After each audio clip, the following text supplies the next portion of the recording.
I'm not a big fan of the Underdark as has been portrayed in most D&D books. Parts, yes, but not the whole thing. So I've begun creating my own Underdark campaign with the cool stuff I like in it, and a bunch of other stuff that feels like it belongs. But to do this, we first need a map, and a paper map would not do. Neither would digital nor canvas. I wanted a big slab to hang on the wall, maybe even use it as an in-game prop. This is a story of how I did that. Step 1. Buy the biggest slab of foam your local hardware store carries. In this case, it was an 8-foot by 4-foot piece of XPS pink foam. Make sure that your players chip in on the cost. Step 2. Make it more square-ish. I trimmed off the edge with a spare boning knife and reshaped it into a 5-foot by 6-foot map with some scrap left over for some other scattered terrain. Now this turned out to be a lot of weight, so don't just use no more nails to hold it together. I tried that and it didn't work. So my wife and I picked up some Gorilla Glue caulking and a bunch of barbecue wood skewers to use on the inside. Seal it with the caulk. Use some foam modeling stuff to fill in the minor parts. Step 3. Get someone to 3D print a hex stamp. The file was found online for free at Thingiverse, and I asked him to do it at a 1-inch scale.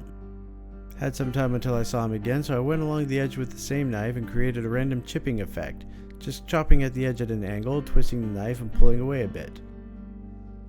Step 4. Got stamp? Great. Now let's spend the next 3.5 months stamping. Eventually there was a complication. While the first few rows were aligned, very minor imperfections in the hex alignments compound massively as more and more rows are put alongside. Some hexes were more or less hexy than others.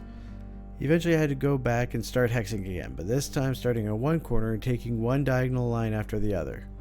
Still not quite perfect on close inspection, but hardly noticeable when looked at a larger scale. Alright, what to do when we're done stamping? Well, you get carving. The stamp itself doesn't press deep enough into the foam to really show off the details after a paint job.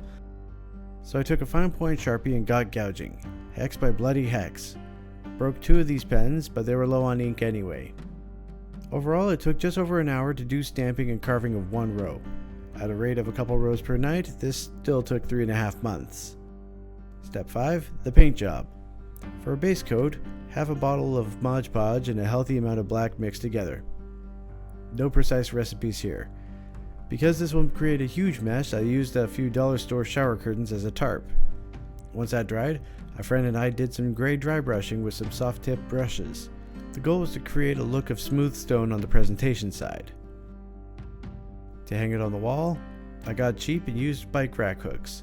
Not the best, but temporary for now. Step 5. Decoration. For map icons, I reached out to the same 3D printing wizard.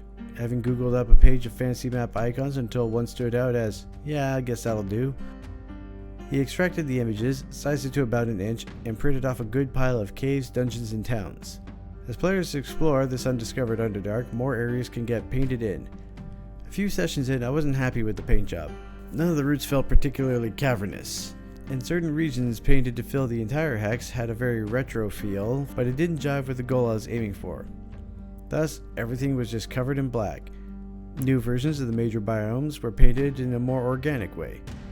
Green area for a lush mushroom jungle, brown for the conventional caves of which they're exploring, blue for water, and red for more volcanic regions.